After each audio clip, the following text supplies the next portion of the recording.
Hey everyone! So you've just finished your BCA, and you're probably staring at a blank document thinking, now what? Well, you're in exactly the right place. Today, we're going to take that blank page and turn it into a resume that actually gets you noticed. Let's build this thing together, step by step. Right, you've put in the years, you've learned the code, you've wrestled with databases, you've earned that degree. Now it's time to take that first big step into the IT industry. And you know what? Your resume, that's the bridge that gets you from all that hard work right to your very first interview. I really want you to think of this document not as some boring chore, but as your master key. It's the thing that's going to unlock those doors for you. It's your professional handshake, your first impression, all before you even set foot in the room. So yeah, let's make it a strong one. Okay, let's talk first impressions. Recruiters, and I'm not kidding, spend just a few seconds scanning a resume for the first time. That means the top part of your page is basically prime real estate. We have to make every single second count and make it impossible for them to just scroll past. So let's start with the basics. This seems obvious, right? But you'd be surprised how many people mess this up. Your name needs to be big and clear. Your email has to be professional. Seriously, no cool guy 98 from high school. And most importantly, those LinkedIn and GitHub links, they need to work and they need to lead to profiles that look polished and ready to go. Think of your GitHub as your actual portfolio. Make it look good. Oh, this is a great example of a simple change that makes a huge impact. Look at the generic one on the left. It's fine, but it's boring. It could be anyone. Now, look at the one on the right. Bam! It's specific. It names the role, junior developer, and it lists key skills like HTML, CSS, and JavaScript.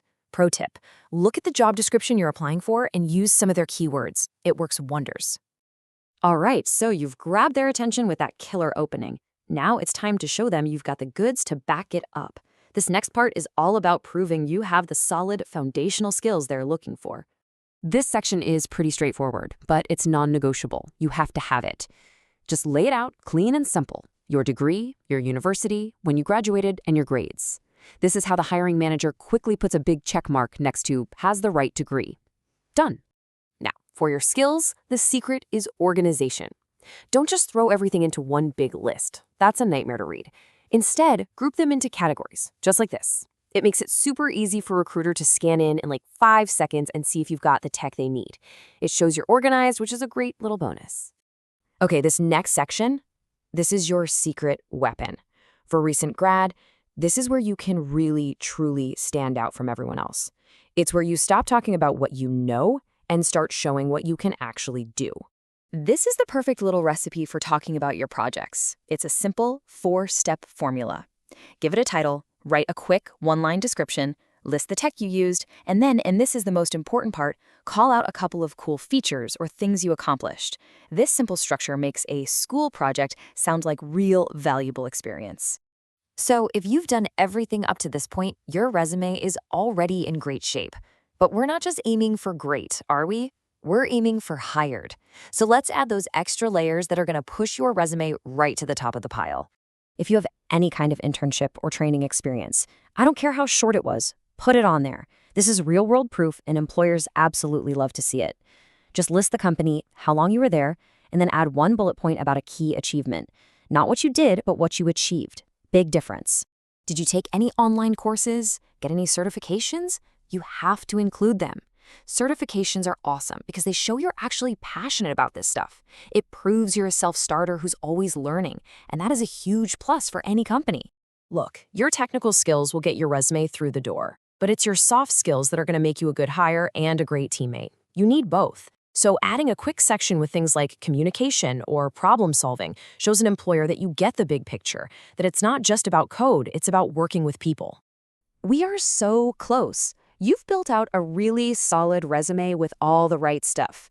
These last couple of steps are all about the final polish, making sure all your hard work is presented perfectly. And then there's the declaration. This is just a standard formal closing. It's a simple but important little touch that says, yep, everything on here is true. You can just copy and paste this phrase right at the very bottom. Easy. Okay, now for what is probably the single most critical step of this whole process. I can't say this enough. Proofread it. Then read it again. And after that, get a friend to read it. A clean resume with zero errors tells them you're professional and you pay attention to detail. One little typo can sink the whole ship. Don't let that happen. And that's it. You've got a powerful, professional, and polished resume. This piece of paper is now ready to do its job, which is to get you that interview. Your next challenge is to walk through that door. This resume tells them what you did. Now you get to tell them the story of who you are. Good luck.